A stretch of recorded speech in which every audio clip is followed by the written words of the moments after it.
একটা প্রোগ্রামেরও শুরু থেকে প্রত্যাশা করি আপনারা নিজেদের চোখে হয়তো পড়বে যে কি কি সীমাবদ্ধতা চোখে পড়ছে। সো এগুলো আমাদের নিজেদের সীমাবদ্ধতা আমরা নিজেরা অ্যাড্রেস করতে হবে, করে ওইগুলোর উপরে কাজ করতে হবে আর কি। আচ্ছা, অফিসিয়ালি যদি বলি, আমাদের জাতীয় নাগরিক পার্টি, আমি উত্তরাঞ্চলের মুখ্য সংগঠক হিসেবে দায়িত্ব গ্রহণ করেছি।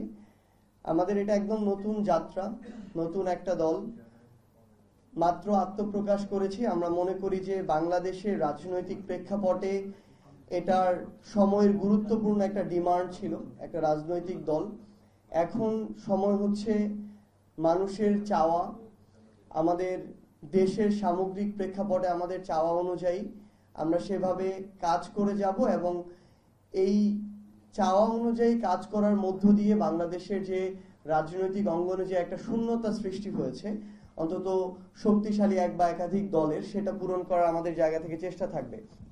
কিন্তু এখানে আমাদের যে ফোরামে আপনারা রয়েছেন, আমরা মনে করি যে উত্তরবঙ্গ, স্পেশালি আমাদের রংপুর বিভাগ, উত্তরবঙ্গের দুই বিভাগের মধ্যে রাজশাহী বিভাগের অবস্থা তুলনামূলক ভালো, কিন্তু রংপুর বিভাগ অনেকটাই পিছিয়ে আছে অনেক দিক থেকে। এখন এই রংপুর বিভাগকে এগিয়ে নিয়ে যাওয়া শুধুমাত্র রাজনৈতিক দলের যারা রাজনৈতিক ব্যক্তিবর্গ রয়েছেন তাদের দ্বারা সম্ভব নয়।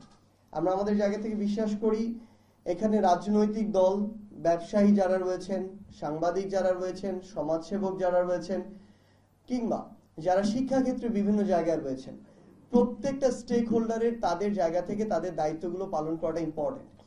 আপনারা আপনাদের জায়গা থেকে কিভাবে কন্ট্রিবিউট করতে পারেন, এই জায়গায় আমার ক্ষুদ্র অভিজ্ঞতা থেকে আমি যদি কিছু অভিজ্ঞতা এবং চাওয়া আপনাদের কাছে শেয়ার করি। আমার মনে হয়েছে যে উত্তরবঙ্গ থেকে আমরা যদি উত্তরবঙ্গের ওই স্টেকটা, স্পেশালি রংপুর বিভাগের স্টেকটা একটা দেশের জাতীয় অর্থনীতি থেকে